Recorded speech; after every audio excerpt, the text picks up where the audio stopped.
दोस्तों, जब भी हम फिटनेस की बात करते हैं तो सबसे पहले दिमाग में आता है एक कटोरी अंकुरित अनाज यानी स्प्राउट्स।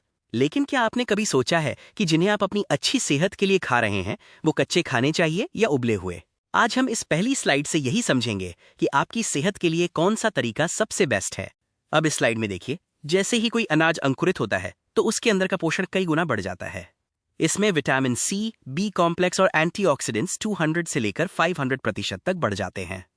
इतना ही नहीं, जो एंटी न्यूट्रिएंट्स शरीर को आयरन या कैल्शियम सोखने से रोकते हैं, अंकुरण उन्हें भी खत्म कर देता है, जिससे शरीर को पूरी ताकत मिलती है। अगर हम कच्चे स्प्राउट्स की बात करें तो इसके अपने फायदे हैं। जैसा कि आप यहाँ देख रहे हैं, कच्चे स्प्राउट्स में लाइव एंजाइम्स होते हैं जो डाइजेशन में मदद करते हैं।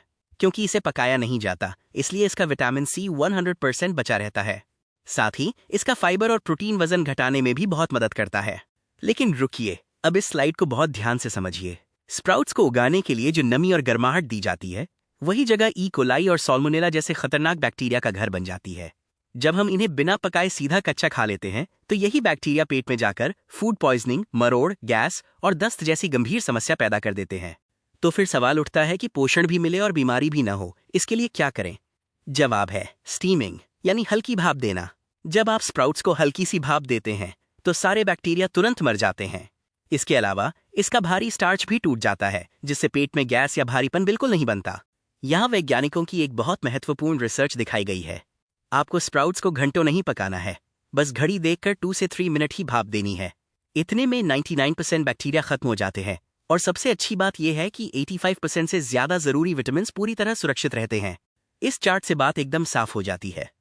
कच्चा स्प्राउट्स भले ही विटामिन सी में थोड़ा आगे हो, लेकिन बैक्टीरिया के मामले में ये बहुत रिस्की है और पचाने में भारी है।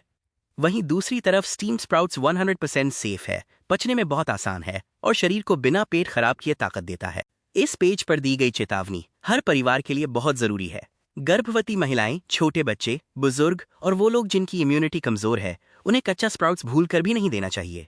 अगर किसी को एसिडिटी, अल्सर या पेट से जुड़ी परेशानी है तो वे हमेशा भाप में पकाकर ही खाएं। स्प्राउट्स का पूरा फायदा उठाने के लिए इन 4 नियमों को याद कर लीजिए। पहला, इसे सुबह के नाश्ते में खाएं।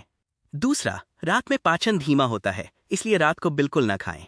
तीसरा, इसमें भुना जीरा, सेंधा नमक और नींबू मिलाकर खाएं ताकि ये और सुपाच्य हो जाए। और चौथा, फ्रिज में रखे बासी स्प्राउट्स कभी ना खाएं। घर पर इसे सही तरीके से बनाने के ये 4 स्टेप्स देखिए। सबसे पहले अनाज को 8 to 10 घंटे पानी में भिगोएं, फिर पानी छानकर सूती कपड़े में 12 से 24 घंटे के लिए बांध दें। जब अंकुर निकल आए तो खाने से पहले बस 2 मिनट भाप दिलाएं और मजे से खाएं।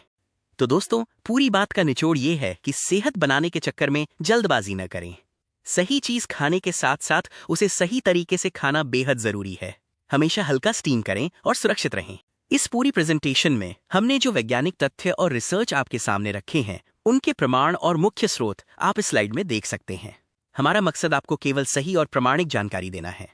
उम्मीद है कि स्प्राउट्स खाने का ये सही और वैज्ञानिक तरीका आपको अच्छे से समझ आ गया होगा। अगर ये जानकारी आपको और आपके परिवार को पसंद आई तो वीडियो को लाइक करें और दोस्तों के साथ शेयर करें। स्वास्थ्य से जुड़ी ऐसी ही सच्ची और प्रामाणिक जानकारियों के लिए *** स्वदेशी स्वास्थ्य क्रांति *** को अभी सब्सक्राइब करें। धन्यवाद। जय हिंद।